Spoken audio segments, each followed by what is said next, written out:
Welcome to Means of Grace, a podcast produced by the Western North Carolina Conference of the United Methodist Church.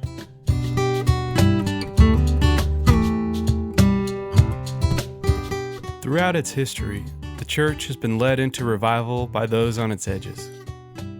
In this time of profound change due to the COVID-19 pandemic, I've seen something that I didn't expect to see for 10 to 20 years. Fresh expressions of church in our conference are no longer on the edge.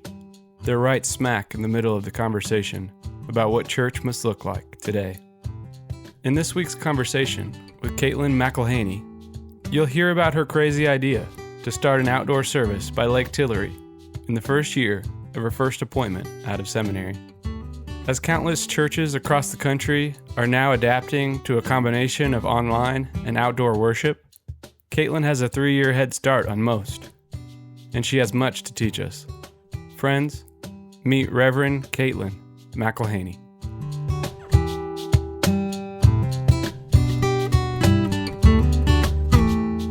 Well, could you start by telling us a little bit about yourself, how you ended up in the Western North Carolina Conference?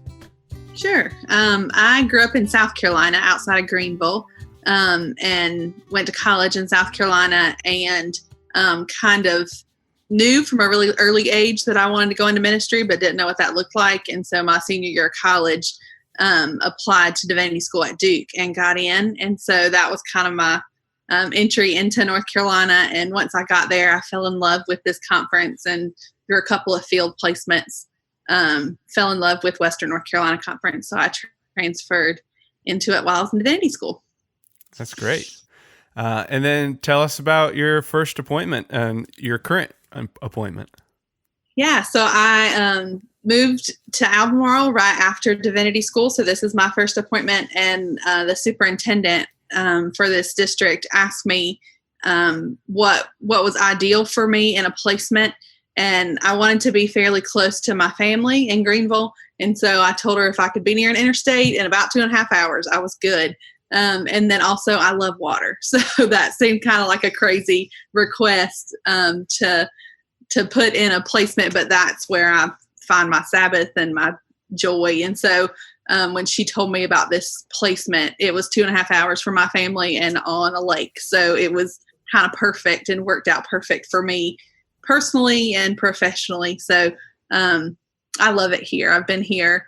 I'm going on my 4th year now, and I love the community and the people. It reminds me a lot of where I grew up, and rural church is my favorite thing ever. So being here is just kind of worked out perfect for me. Great. Can you tell us about the Anchor Church for Randall by the River? Sure. Randall is the oldest church in Stanley County, which is where we are. And they traditionally have been a pretty traditional worship service kind of church. But I moved here, and they kind of cried for some new and different. And they weren't real sure what that was. And so I don't think they really knew or expected what they got with me. But they wanted to try something new and different. And there's kind of situated right in the middle of a community. So it's not a neighborhood, but the church sits at the top of this 2-mile circle that is on the lake. And so you have to go by the church to come into this community, and you have to go by the church to leave it. And on that 2-mile circle, there's about 150 houses. So it's a pretty big community. And I kind of heard from the very beginning when I first got here that community was a part of Randall, but not. Like there was this disconnect between them worshiping with them in the building as it stood. But they were pretty active. They showed up for community events that the church did. And so they were still kind of connected, but not super involved. And that's kind of where this whole idea for a new kind of way of doing church came from. That's awesome. And so tell me how the idea of Lake Church or Randall by the River happened.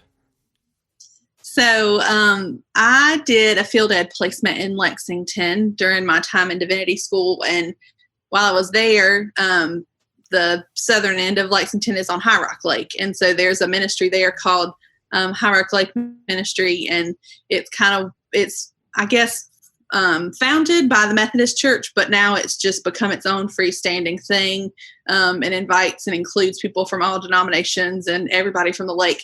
And so I participated in that during those summers, and I loved it. I just love the whole concept. And so when I moved here, it just kind of seemed like a natural thing to bring up.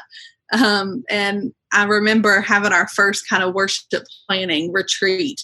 That's something I try to do once a year. And the first one, I moved here in July, and we had one in January. And I mentioned the idea of doing some kind of outdoor lake church, and the looks that they all gave me were, you have lost your mind. And I think it's because it was so unimaginable. I mean, they just couldn't even wrap their heads around something like that working. So I took a handful of them to High Rock Lake Ministry and just kind of showed that setting to them. And it was really cool to see. I took like 3 or 4 people with me to that. And when we came back, their wheels were turning about all the things we could do and all the ways we could make it work outside. And so that's kind of where it started. I just brought that idea to them, and they pretty much jumped on board pretty quickly. So I moved there in July, and by the next summer, we started the service outside on Memorial Day weekend. So it was pretty fast. And I think I probably did everything you're not supposed to do in your first year of ministry. But they just really were kind of craving something different. And they got behind it really quickly. That's awesome. And tell us about that first summer, how it went and what you learned. And yeah, it was a lot of nervous jitters all summer long because we didn't really know what we were doing. But our thought was, if we could put our service outside and early enough that the people on the lake could come and participate, but then still be back out on the water.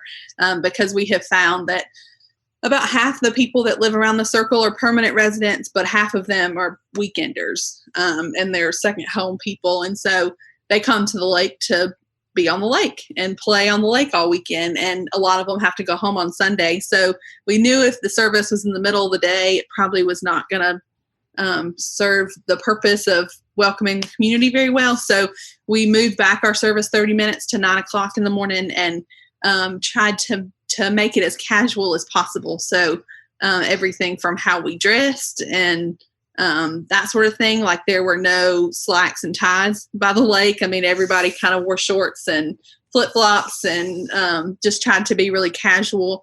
And especially the people from around the circle, they'd go for a run around the circle and then run to church. So they'd be, in their workout clothes, which worked out great. But then also just the flow of the service. So normally our service is about an hour and includes a couple of hymns and some liturgy. And so we took a little bit of that out just to make it a little more accessible, because really what we started to learn were the people that were coming were people that had been away from church for a long time. And so things like really traditional liturgy and hymns were not something they were super familiar with. And so we tried to make it as accessible as possible all summer. And it was really cool to meet families that we had seen. Like, you'd see kids riding bikes and playing, but you see them at a distance. And at Lake Church, you got to see them up close and interact with them and hear about where they lived during the year. And so we really, I think, started hoping that we would bring people into our indoor service. Like, that may not have been the priority and the first priority, but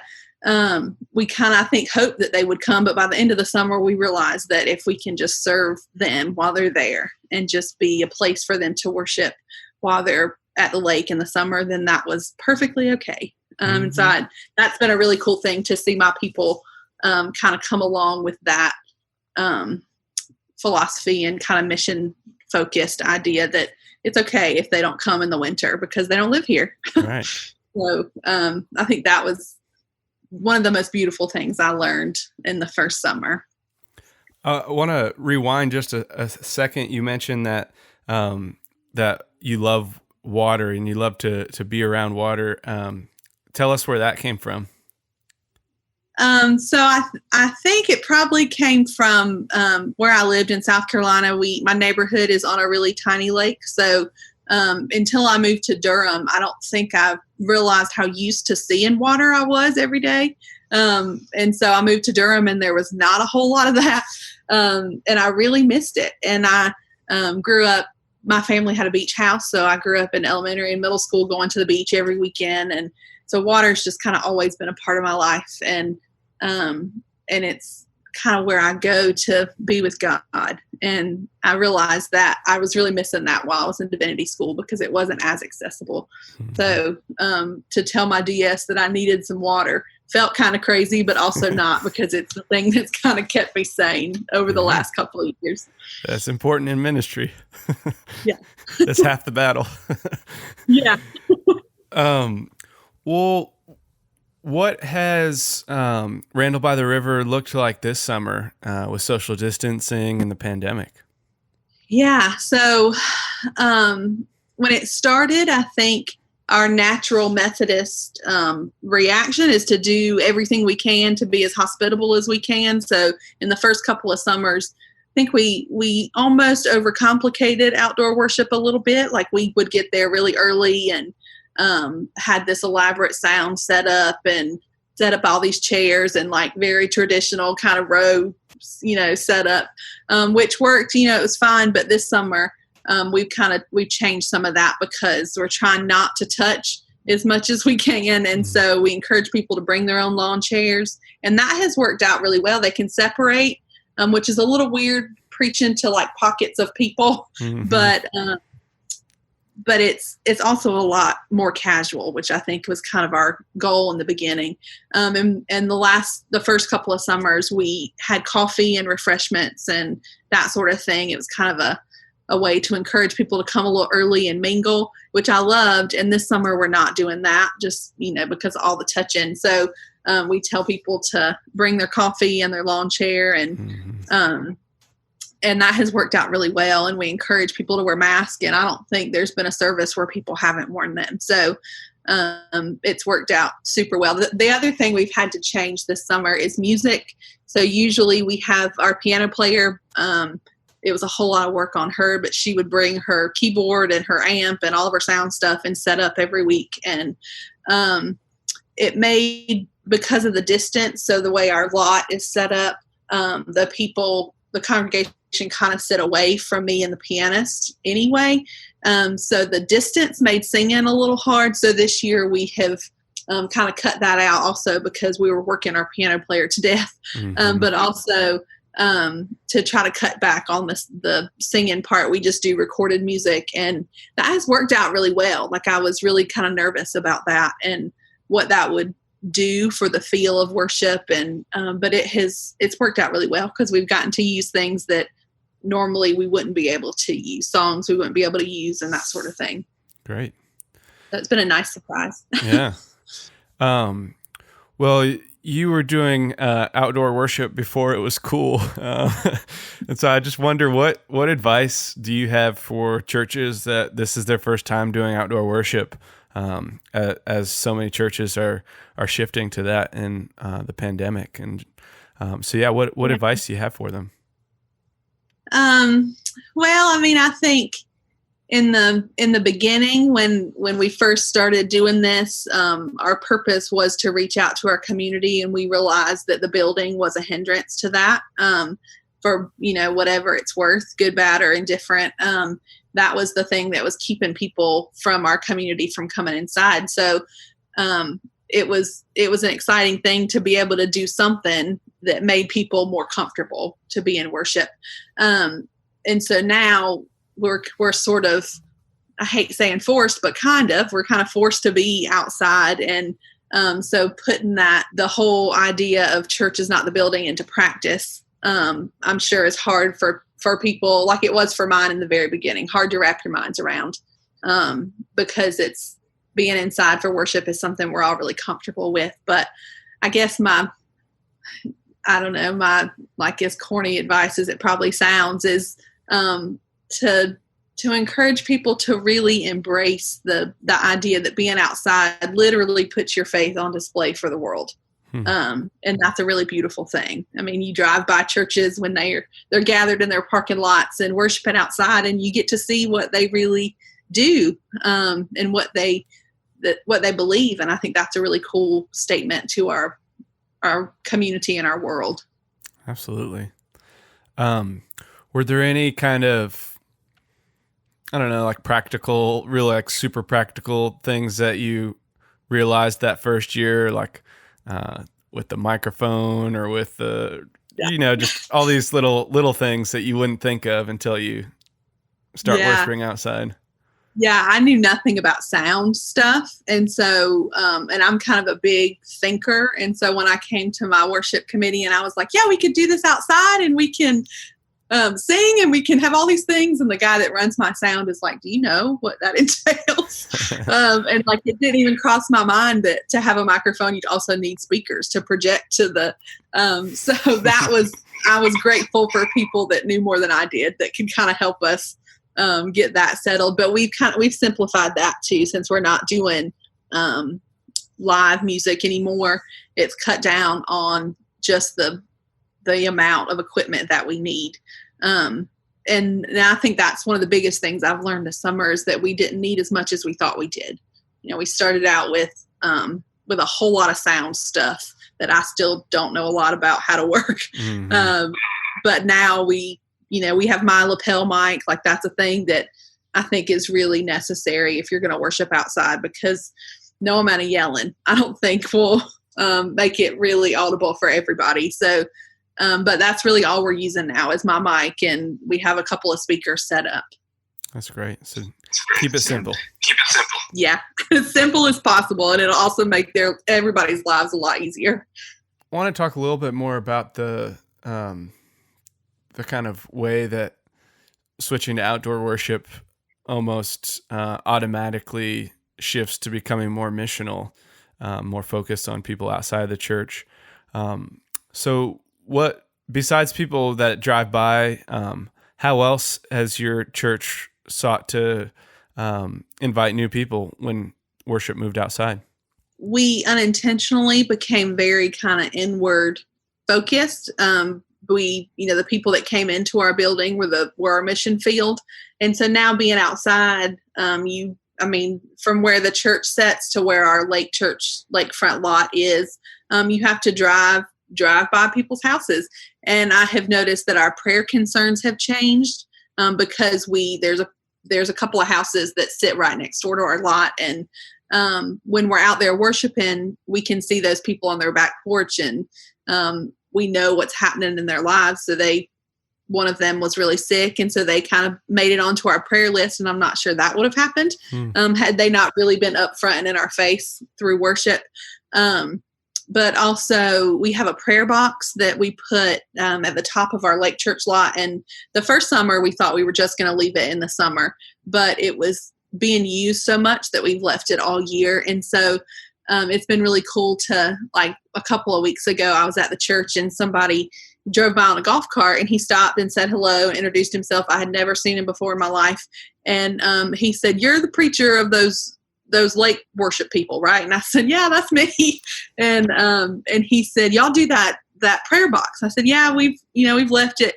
And he said, "Well, I think I need to make you some more prayer cards to go in it, because I've used all of them." Okay. And so we got to talking about what was happening in his life. And I don't think that would have happened had that, we not put that there, because that's our Lake Church lot. So little things like that may not seem like a really big deal. But it's the church touching lives, even if it's just one at a time. And I think that's the thing that I would like to keep kind of in the front of our minds as we move forward, to continue Lake Church, to kind of shift it a little bit, or to do anything outside, that as long as the church touches a life, I think that's worth it. Yeah. So some of the outdoor worship services in our conference that I've heard of are just kind of meeting out in the yard of the church or the parking lot, or they have a space that works on their property. But I'm interested to hear, because not every church has that space or has a space that works.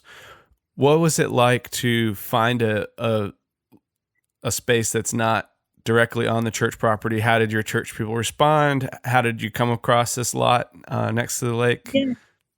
Yeah. So that in our very first kind of worship planning and retreat meeting, that was the big question. We thought, we can't do lakeside worship if we don't have somewhere by the lake to worship. And our church, where it sits, is not directly on the lake. You can see it in the winter when there's no trees, but you can't. I mean, it wouldn't count as lakeside worship in our parking lot. And so we started kind of trying to think about what that would look like and where we could find a lot. And we thought that if we could help it, we really wanted to find something close to the church and on that circle community. Because if it was somewhere else, the people from the circle, I don't think would come, because a lot of them come on their golf carts and they walk and they ride bikes. And so we knew it needed to be really close. And one of our church members actually owns this lot that we're on, and it's just an empty lot that he's used for years to dock his boat, because he's not directly on the lake, and he hosts a couple gatherings a year there. And so when he heard about that we were trying to come up with something like this, he came to me and he said, you can use that lot. He said, I don't think it'll work, but you can do it. But he wasn't obstinate or anything like that. He was happy to let us use it. But it, again, just seemed incomprehensible to do something like that. But at the end of the first summer, he just was amazed at how well it worked and how comfortable it was, because it at first didn't seem like something that would be that comfortable. So he's continued to let us be there and worship. And what's been really cool is he's taken such great pride in being able to do anything we need to make that lot accessible. So he added a handrail to a little bridge for people to walk across the creek, and he kind of leveled it out a little bit and make sure there's no, debris or whatever. So it's been a really great thing to watch him get involved too, in a way that he hasn't been before. Yeah. Before the pandemic, was Randall UMC still worshiping indoors while Lake Church was happening? So that was, I think, one of the hardest kind of things to navigate in deciding to do Lake Church. Our average attendance inside had been about 35 people. And so it just was not possible to do 2 services. We could have, I guess, but it would have, we kind of took a poll of who would come where, and the majority wanted to do outside, and there would have been, maybe 2 or 3 that were going to stay inside. So we kind of had to make a decision to make, during Lake Church season, to make Lake Church our only worship opportunity. And that's been a little hard. It's kind of left a couple of people out. But we tried to make some accommodations for those who were physically unable to be outside. So we took them recordings. We record our services every week, and took them recordings, and did Sunday school with them when that was still a safe thing to do. The pandemic's made that a little hard, but it has from the beginning and still is our only worship opportunity during the summer at Randall. Wow. So it goes from Memorial Day to Labor Day, and we've kind of been talking this summer about extending it past Labor Day, especially if we're still kind of under the recommendations where we're not encouraged to meet inside, because it's still warm enough, and the place that our lot is really shaded, and so that's another thing that has been really helpful. I also serve Porter United Methodist, which is about 5-ish, 10 minutes from Randall. And so in years past, we have done Lake Church at 9:00, and then I go and preach at Porter at 11. But this year we can't be inside. And so Lake Church has become the only in-person worship opportunity for both places. Yeah. So I've encouraged those from Porter to come and participate with us at Lake Church. And a couple of them have, not nearly what I would consider would be the majority of the congregation, but some of them have come and continue to support that. But the reason that we couldn't do outdoor at Porter is because they're just not, their location makes it really hard to do outdoor worship. There's absolutely no shade, and and they're used to a later service. And so being outside in the direct sun at even 10 or 11 o'clock was just not doable for that age population. So that was kind of our compromise. Yeah. So you bring up another kind of practical problem that needs to be solved, and that's the sun and the heat and inclement weather and all that. So I guess meeting earlier is important. So is there shade at Lake Church? Yes, there's so much shade. Gotcha. I mean, you could be there in the middle of the day and wouldn't be in the sun. So at 9 o'clock in the morning, it feels pretty good out there. Okay. And then what happens when it rains or lightning or? So I'm afraid to say this out loud because my life is going to change. But for the last 2 summers, we have not had any rain problems. Wow. And I think it's because it's so early. I mean, even if they're calling for rain, it usually doesn't start until later. And our service has been shortened, so it's about 35, 40 minutes. So we're done by 10 o'clock. But last year and the years before, our kind of rain plan was to worship in fellowship hall. So if we got there Sunday morning and it was raining, or, we would just kind of pack our stuff up and go to the fellowship hall. But this year, since we can't really do that, we are just praying for no rain. Yeah. But there's also, so the way our lot is situated, there's our lot and there's a little bridge that crosses a creek. And then that's like a kind of open grassy area, and that's where people park. But there's also a really big like truck shed, like 18-wheeler truck shed. So it's really big. So that's kind of our tentative rain plan. If it's just kind of barely sprinkling, we could gather under there. But if it's like, a monsoon, that'll be another problem. But that's not even something I've completely figured out yet, because it makes it hard when you can't go inside to have a rain plan. What's your typical order of worship? You mentioned it was about 35 minutes. What's the order? Yeah. So we start with a kind of a call to worship. And inside we have always sung Sanctuary. That's been our call to worship. So, outside we do like a little more contemporary version of that. And our sound guy will kind of play it a few minutes before 9 o'clock, and that kind of gathers people in, and we do some announcements and then pray together and an opening song. So we tend to just have one congregational sort of song, especially now that we're not singing. We have bulletins, so I try to put the words to whatever song we use in the bulletin, so if people want to follow along. But then we do a community prayer, which I really love. Our indoor version of that is the like morning prayer or pastoral prayer, but outside we do kind of an out loud community prayer. So I ask people to share the things that they're wanting to offer to each other and to God in prayer, and after each person shares, we kind of have a response. So I say to that, we all say, and the whole place says amen.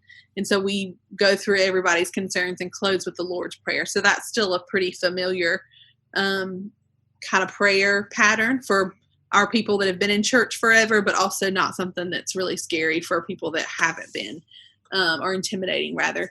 And then we have our offering this year that has changed a little bit too. We had these like fishing pails, like those fishing buckets were our offering plates. And we just kind of pass those around. But this year we have them on a shepherd's hook. So people bring up their offerings and drop them so that we're not touching that.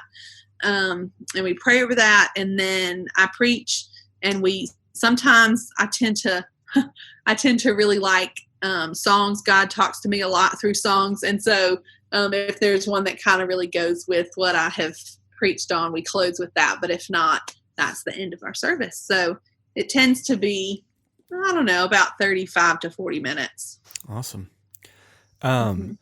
Do y'all have any sense or plan of what's going to happen once it gets too cold to gather outside? We don't know.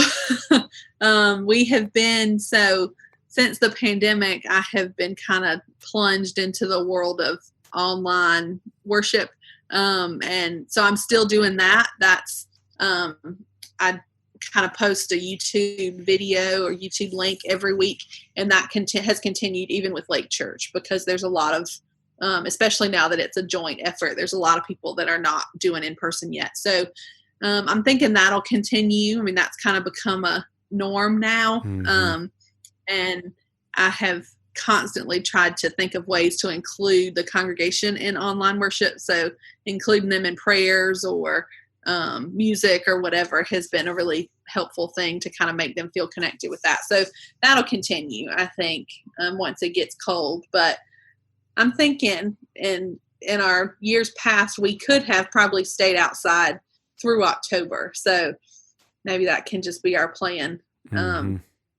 And thinking about Thanksgiving and Advent and Christmas is a little overwhelming. Right. What that'll look like not doing outdoor worship, but we'll see. Yeah. Have y'all shared communion at Lake Church this summer? We have. So that, as you keep asking me questions, I think, there's a lot that changed from last year to this year. But in the pre-pandemic time of Lake Church, we just did intention, and so we did communion once a month at Lake Church. And this year that has continued, but we've changed to doing the pre-packaged communion cups that have the juice and the wafer all together. Mm-hmm. And I have a tray, so I'm the only one that sets them out, and they serve themselves, so they just pick it up. And that has worked really well, actually. I was a little unsure about what that would be like, but it's worked really well for our outdoor purposes. That's awesome. And COVID purposes. Well, any other thoughts you'd like to share with our listeners who are discerning outdoor worship, or have already started or thinking about doing it for the first time?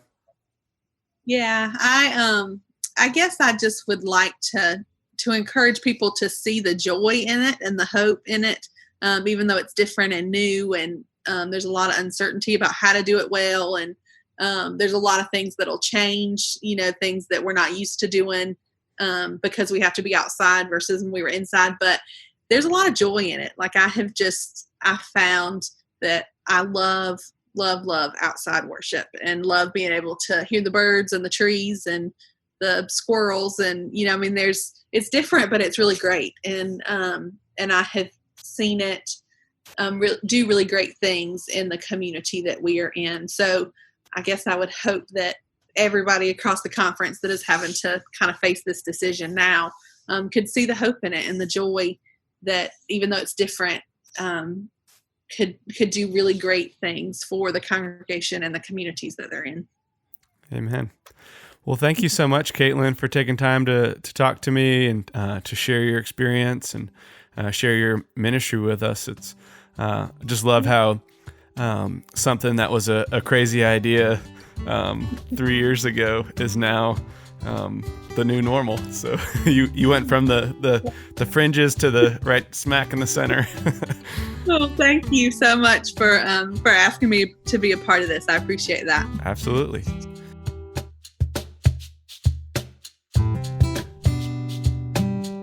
Thank you for listening to Means of Grace, a podcast produced by the Western North Carolina Conference of the United Methodist Church.